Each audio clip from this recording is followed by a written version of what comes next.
नमस्ते दोस्तों। तो आज है होली, यानी कि बहुत से लोगों को कन्फ्यूजन है होली कब है, कब होली दहन होना है, क्योंकि चंद्र ग्रहण भी आ रहा है। तो कब चंद्र ग्रहण है, उसके साथ साथ खेलने वाली होली कब है, तो बहुत से लोगों को डाउट है। तो सबसे पहले उन डाउट्स को क्लियर करेंगे। उसके बाद भी कोई डाउट रह जाए तो प्लीज़ कमेंट करना, इंस्टेंट मैं आप लोगों के कमेंट का आंसर दूंगी। ठीक है, तो आज मैं पूरे तसल्ली से बैठी हूँ, आप लोग भी तसल्ली से इस वीडियो को देखो और अपने सारे डाउट्स को क्लियर करना। सबसे पहले आप सबको होली की ढेर सारी शुभकामनाएं। तो आज है होली दहन। ठीक है, आज इवनिंग में जो हम होली दहन करते हैं वो हम करने वाले हैं। होली दहन में एक सबसे बड़ी प्रॉब्लम आती है कि किसी की लाइफ या किसी की राशि या किसी की लाइफ में कुछ प्रॉब्लम है, किसी को जॉब नहीं मिल रही है, किसी को कुछ नहीं हो रहा है। तो क्या उस होली में दहन के टाइम पे आप दहन करें कि आपकी लाइफ में हैप्पीनेस आए, आपकी लाइफ में खुशियाँ आए, आप हमेशा खुश रहें। तो बहुत सारी कन्फ्यूजन है, बहुत सारे डाउट है, आज सब क्लियर करेंगे। तो इसलिए बोल रही हूँ, तसल्ली से आप भी इस वीडियो को देखना। ठीक है, आई होप, मेरा ऐसा भरोसा है जितनी नॉलेज और जो चीज़ें मैंने इकट्ठी की है उनके बेस पे मैं ये चीज़ें आप लोगों के साथ शेयर कर रही हूँ। और आपके या हर इंसान के वो सारे डाउट्स आज मैं क्लियर कर पाऊँगी जो मैं करना चाहती थी, और कभी मैं भी इस कन्फ्यूजन में रहती थी।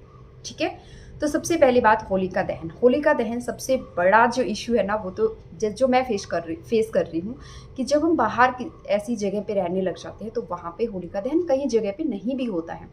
बहुत से लोग नहीं करते या फिर आपको ढूंढना पड़ता है। आप ये मान लीजिए कि घंटों का सफ़र करके आपको जाना पड़ेगा होलिका दहन के लिए, जो कि आई थिंक पॉसिबल नहीं है। हम फिर भी कोशिश कर लें, लेकिन जिनके साथ हमें जाना है, हमारे घर के जो जेंट्स हैं, उनके साथ ये पॉसिबिलिटी नहीं है। कोई घर पे रहते हैं तो फिर भी कर सकते हैं, लेकिन ऑफिस गोइंग है, जो ऑफिस जा रहे हैं वहाँ पे यहाँ पे छुट्टी भी नहीं होती है, तो थोड़ा सा प्रॉब्लम हो जाती है। तो सबसे पहले उस चीज़ के लिए भी बने रहिएगा। आप बहुत जल्द शॉर्ट्स पे आप लोगों के साथ शेयर करूँगी। ठीक है, कि क्या कर सकते हैं। होलिका दहन नहीं हो रहा है आपके नियर अबाउट, तो आप क्या कर सकते हैं। लेकिन होलिका दहन आपके आसपास आपको होली मिल के दहन करना है, तो क्या उसमें डालें कि आपकी लाइफ में खुशियाँ ही खुशियाँ आएँ। सबसे पहली बात, होलिका की पूजा करनी बहुत ज़रूरी है। होलिका जो पर्व मनाया जाता है, यानी कि उसमें हम अपनी सारी चीज़ों को, हर एक त्यौहार में नॉर्मली यही होता है कि हम सारी नेगेटिविटी को उसमें डाल के सुहा कर देते हैं और हमारी लाइफ में पॉजिटिविटी आती है। ठीक है, अग्नि जब जलती है तो अग्नि खुद ब खुद एक पॉजिटिविटी है। आप सब जानते हैं होलिका की कहानी, कि होलिका जो है वो प्रहलाद को लेके बैठ गई थी और प्रहलाद को कुछ नहीं हुआ था, तब की होलिका को ये वरदान था कि वो नहीं जलेगी, फिर भी जल गई। कहने का मतलब है कि अगर आप किसी भी काम को नेगेटिविटी या किसी एक ऐसी सोच के साथ करते हो कि ये करूँगा तो ये हो जाएगा, उसका रिजल्ट क्या होगा आप लोग के सामने है। बस आपको सीखने की और समझने की ज़रूरत है। तो प्लीज़ समझिए इन चीज़ों को। सबसे पहले होलिका की पूजा करनी बहुत ज़रूरी है। अपनी सारी नेगेटिविटी को निकाल दीजिए इस दिन। आपकी नेगेटिविटी क्या हो सकती है, आपका किसी के साथ लड़ाई झगड़ा कुछ भी था। देखिए, मैं यहाँ पे ये नहीं कह रही हूँ, जैसा मैं हमेशा बोलती हूँ कि 1 या 2 बार झुकना पड़े, 1 बार झुकना पड़े तो झुक जाइए, अगर आपके झुकने से रिश्ते बचते हैं तो, है ना, क्योंकि रिश्ते बहुत इंपॉर्टेंट होते हैं। लेकिन अगर बार बार आपको ही झुकना पड़ता है, आपको ही सफाई देनी पड़ती है, तो फिर हमें रुक जाना चाहिए। उसके बाद हमें क्या करना चाहिए, वो कि एक डिस्टेंस बना के रखो, हेलो हाय बाय, बस।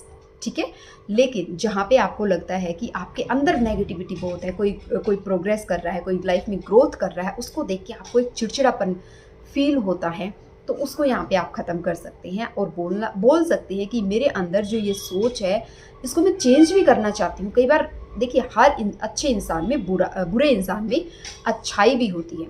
अच्छाई और बुराई नेगेटिविटी और पॉजिटिविटी दोनों चीज़ें साथ चलती हैं। ठीक है, तो हर जो बुरा इंसान है उसमें कुछ ना कुछ अच्छाई भी होती है। तो एक टाइम पे आके कभी ना कभी, भले ही वो 2 मिनट के लिए सोचे लेकिन सोचता ज़रूर है कि मैं ये ना करूं, चल मैं अब नहीं करूंगा। फिर जैसे ही उसको किसी की प्रोग्रेस दिखती है, क्योंकि वो कर नहीं पा रहा, तो वो जलन उसके मन में और पता नहीं कितनी नेगेटिविटी आ जाती है। तो उस चीज़ को कम करें। तो हमें ये शक्ति दो, ये अग्नि, जब आप होलिका की पूजा करते हो, कि हम इस नेगेटिविटी को ख़त्म कर सकें। सबसे पहले नेगेटिविटी जो ख़त्म करनी है, देखिए जो दिखता है वो बिकता है, बोला जाता है ना।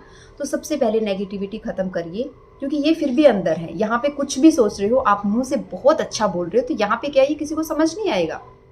फॉर अ टाइम, एक टाइम के लिए फिर भी नहीं समझ आएगा। लेकिन आपका घर बिल्कुल गंदा है, चीज़ें इधर उधर फैली रहती हैं, किचन की हालत ख़राब है, टूटे फूटे बर्तन आपने किचन में रखे हैं, ये है असली नेगेटिविटी। तो करना क्या है, अपने घर में जितने भी फटे पुराने या कुछ ऐसे कपड़े जो हम यूज़ भी नहीं करते हैं उनको निकालिए। वो सर्दी के हैं, गर्मी के हैं, क्योंकि हम लोग अक्सर क्या करते हैं, जैसे जैसे मौसम चेंज होता है उसके अकॉर्डिंग हम कपड़े यूज़ करते हैं।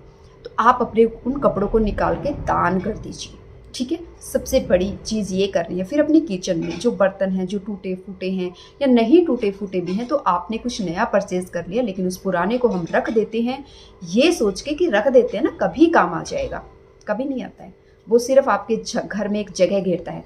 उन सारे बर्तनों को निकालिए, शूज़ हैं जो आप यूज़ नहीं करते हैं उन्हें निकालिए। तो थोड़ी सी सफाई करिए आज के दिन, ठीक है। तो ये आपकी नेगेटिविटी को निकालिए। जब आपका घर साफ होगा, आपकी किचन साफ होगी, जगह आपको मिलेगी, तो कितना अच्छा आपको फील होगा। दूसरी जो चीज़ करनी है, तो हो गया ना, एक नेगेटिविटी निकल गई। और जब आप होली की पूजा करते हैं, जी देखिए, एक हमारा यानी कि भारत एक ऐसा देश है जहाँ पे तरह तरह के लोग हैं, तरह तरह से चीज़ें की जाती है। कोई बोलता है कि जो होलिका दहन होता है उसमें उपले डालने चाहिए, गोबर के जो बनते हैं। कोई बोलता है कि नारियल डालो, कोई बोलता है पान के पत्ते डालो, कोई बोलता है ये डालो, कोई बोलता है वो डालो। तो हमें समझ नहीं आता कि अब वहाँ पे क्या करें। ये तो आपका हो गया बाहरी, यानी कि जब बाहर हमारा चीज़ें अच्छी होंगी ना तो थोड़ा सा माइंड शांत रहता है ना। अब हम जब होलिका दहन करेंगे वहाँ पे हम क्या डालें, कोई कह रहा है आपकी राशि ये है तो ये डालो, ये राशि है तो ये करो। अब जहाँ तक मुझे लगता है, मैं ये नहीं कह रही हूँ किसी भी चीज़ को कि गलत है। देखिए, सबका अपना अपना एक्सपीरियंस है और हमारे यहाँ इतनी सारी विद्याएं हैं जिसके बेस पे ये सारी चीज़ें हो रही हैं। मैं किसी को भी यहाँ पे गलत नहीं ठहरा रही हूँ, ठीक है। तो अब आपको क्या करना है, देखिए, सबसे पहले जब पूजा होती है वहाँ पे हम नारियल जो है वो चढ़ाते हैं। क्यों नारियल का वहाँ पे स्वाहा करते हैं, क्योंकि अग्नि, हमारा देश एक ऐसा देश है जहाँ पे अग्नि को जैसे अग्नि, पानी है ना, अग्नि की पूजा होती है, सूर्य देव की हम पूजा करते हैं, पानी को हम पूजते हैं, गंगा को हम माँ कहते हैं, मिट्टी को हम पूजते हैं, धरती को हम माँ कहते हैं। इसके साथ साथ हम जो है चंद्रमा को, तारों को, कोई ऐसी चीज़ नहीं जिसको हम पूछते नहीं हैं। फिर जब हम किसी की भविष्यवाणी सुनते हैं, किसी से कुछ पूछने जाते हैं, तो वो बोलते हैं पीपल के पेड़ में ये चीज़ चढ़ाओ, शनि मंदिर जाके ये करो, या इस सोमवार के दिन ये करो, ये सब चीज़ें। मैं कहती हूँ एक ऐसी लाइफ जियो जिसमें कोई झंझट ना हो। तो हमारे शास्त्रों में बताया गया है कि 5 वो एलिमेंट जिनसे हमारी बॉडी बनी है उनकी आपको वैल्यू करनी है, उनको आपको रिस्पेक्ट देनी है, उनको आपको ग्रेटिट्यूड रखना है, उनको पूजना है। जिन चीज़ों से आपकी बॉडी बनी है, आप उन चीज़ों को वैल्यू देते हैं तो वो सारी चीज़ें आ जाती हैं। इनमें क्या आया, इनमें पानी आ गया, पेड़ आ गया, उसमें चाहे पीपल का पेड़ हो, चाहे नीम का पेड़ हो, चाहे आकटे का पेड़ हो, कोई भी पेड़ हो।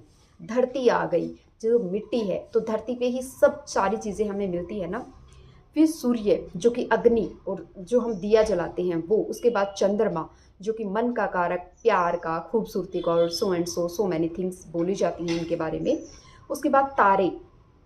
तो कितनी सारी ऐसी चीज़ें हैं जो हमारे यहाँ पूजी जाती है। कितने सारे उपवास हम करते हैं, कोई तारा खोल के करते हैं, कोई कंप्लीट करते हैं, कोई चांद को देख के अपना कंप्लीट करते हैं, कोई जो है हम सूर्य को देख के कंप्लीट करते हैं, कई बार हम तुलसी की पूजा करते हैं, उन पे पानी चढ़ाते हैं, और कितनी चीज़ें हम करते हैं।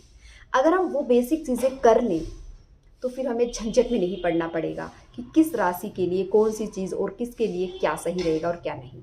तो इसलिए प्लीज़ सबसे पहले हर एक पूजा में जो नारियल है वो हम यूज़ करते हैं, क्योंकि उसको अगर आप किसी भी चीज़ को पढ़ोगे ना, वहाँ पे नारियल, श्रीफल, यानी कि वो एक ऐसा फल है जो हमें नेचर से मिला है, वो हम हर पूजा में, चाहे वो नवरात्रि हो, दीपावली हो, हर जगह यूज़ करते हैं।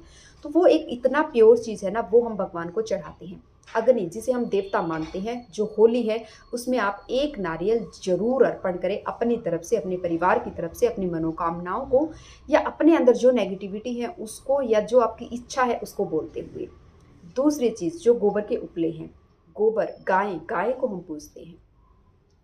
गोबर, गाय का गोबर, गाय का मूत्र, किस चीज़ के बारे में हमारे शास्त्रों में या हमारी जो संस्कृति है इसमें बताया नहीं गया है। लेकिन हम क्या करते हैं ना, उन चीज़ों को साइड करके फिर इधर उधर ढूंढते हैं, अच्छा ये कैसे कर ले, वो कैसे कर ले। एक बेसिक चीज़ फॉलो करें जिससे कभी कोई प्रॉब्लम नहीं आएगी। तो गाय के उपले वो भी बहुत प्योर है, और जब वो डलते हैं, जब वो धुआं होता है, वो हमारे सारे अंधकार को, जो हमारे चारों तरफ जो नेगेटिविटी है उसको ख़त्म करता है। देखिए, यूनिवर्स में, इस धरती पे सारी चीज़ें हैं, चाहे वो भूत हो, चाहे पिशाच हो, मैं मना नहीं कर रही हूँ, ठीक है, लेकिन वहीं भी शिव शक्ति भी है, वहीं भी कृष्ण और राधा भी हैं, वहीं पर श्री राम भी हैं, ठीक है, हनुमान भी है, जो हर संकटों से हमें मुक्ति दिलवाते हैं। तो प्लीज़ समझिए चीज़ों को, ठीक है। एक पावर, यानी कि जो भी पावर है इस दुनिया को चलाती है, और नेगेटिविटी भी है, जब आपके पास वो पावर है तो वो नेगेटिविटी जब उससे टकराती है तो वो स्वाह हो जाती है, ख़त्म हो जाती है। लेकिन जब आपके माइंड में भी इतनी नेगेटिविटी है तो वो नेगेटिविटी आपको और ज़्यादा नेगेटिव कर देती है। तो प्लीज़ समझिए इन चीज़ों को। नारियल करना है आपको, इसके बाद जो है गोबर के उपले करनी है, जो कि कंपलसरी है। इसके बाद, क्योंकि अग्नि है, देखिए जिस किसी को भी हम रिस्पेक्ट करते हैं, उन्हें कुछ खाने का देते हैं, उसके बाद हम उनको तिलक वगैरह करते हैं, तो वो तिलक करिए, कुमकुम और हल्दी डालिए। उसके बाद जब हमारे घर कोई आता है, कोई शादी पार्टी फंक्शन होती है, कुछ भी होते हैं, उन्हें अच्छा खाना खिलाते हैं। तो अग्नि को खाना खिलाने के लिए आपके घर में जो भी बनता है वो आप लेके जा सकते हैं, उन पे डाल सकते हैं। इसके साथ घी चढ़ाइए उनको, ठीक है, होलिका की बात कर रही हूँ मैं। तो जिस तरह से जब हमारे घर कोई आता है, जब वो वापस जाते हैं, तो हम क्या करते हैं, उन्हें कुछ पैसे देते हैं, उन्हें कुछ फ्रूट्स भी देते हैं, उन्हें कुछ कपड़े भी देते हैं। इसीलिए आप एक लाल कलर की चुनरी या कोई भी एक कपड़ा, अग्नि देव को हम चढ़ा रहे हैं, ठीक है, तो वहाँ पे एक कपड़ा लाल, पीला, काला, मैं इसमें बिलीव नहीं करती हूँ, किसी भी तरह का, वो एक कपड़ा आप उस पर नारियल के ऊपर चढ़ा के, या फिर एक मोली जो धागा होता है उसको भी चढ़ा के आप उन पे चढ़ा सकते हैं। तो यहाँ पे हमने वस्त्र भी दान कर दिया। तो सारी चीज़ें हो गई, बस इतनी सी बात है, और कुछ भी ज़्यादा सोचने समझने की ज़रूरत नहीं है कि क्या करना चाहिए, क्या नहीं करना चाहिए। पानी, कोई हमारे घर आता है तो सबसे पहले हम पानी ऑफर करते हैं, तो पानी, वो पानी का चारों तरफ फेरा लगा के, और पानी उनको दिया जाता है और पूजा की जाती है। तो कितना सिंपल है, इसे कितना कॉम्प्लिकेटेड हम लोगों ने बना दिया है। तो प्लीज़ ये चीज़ करिए इस होली पे। इसके बाद कुछ भी अगर रह गया होगा, जैसे जैसे दिन भर में मेरे माइंड में आता रहेगा, वो मैं शेयर करूँगी। और डेफिनेटली जो लोग बाहर रहते हैं, जहाँ होलिका दहन नहीं होता है, उनके लिए भी एक छोटी सी वीडियो ज़रूर आएगी, तो प्लीज़ बने रहिएगा।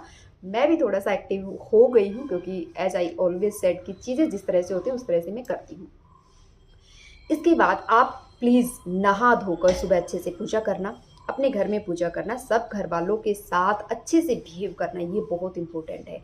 घर वालों के साथ लड़ाई झगड़ा कर रहे हैं और बाहर हम पता नहीं क्या क्या कर रहे हैं, तो नहीं होगा। आप कुछ भी कर लो, आपकी वो इच्छा पूरी हो ही नहीं सकती है, जो आप चाहते हो, जिन सारी चीज़ों को करने के लिए आप ये सब कर रहे हो। तो प्लीज़ समझिए इन चीज़ों को, फिर वो सारे काम करिए। इसके साथ साथ ज़रूरी नहीं है नए कपड़े पहनो, मैं कहती हूँ नहा धो के जो पुराने कपड़े हैं उनको अच्छे से आयरन वायरन करके थोड़ा सा प्रेजेंटेबल रहने की कोशिश करो, क्योंकि जैसा हमारे चारों तरफ माहौल होता है वैसे हम बन जाते हैं। कपड़े अगर क्रस्ट हैं वो हम पहनते हैं तो फिर हमें वैसी फीलिंग आती है। अगर कपड़े गंदे हैं तो हमें स्मेल आती है, बदबू आती है, हमारा माइंड ख़राब होता है ना। सेम यही हमारे कपड़ों का लॉजिक है, इसके ऊपर बाद में बात करेंगे। लेकिन अगेन आप लोगों को हैप्पी होली, होली की ढेर सारी शुभकामनाएं। कोई भी डाउट है तो प्लीज़ कमेंट, क्योंकि मैं आज इंस्टेंट आप लोगों के कमेंट का आंसर करने वाली हूँ। Thank you for watching.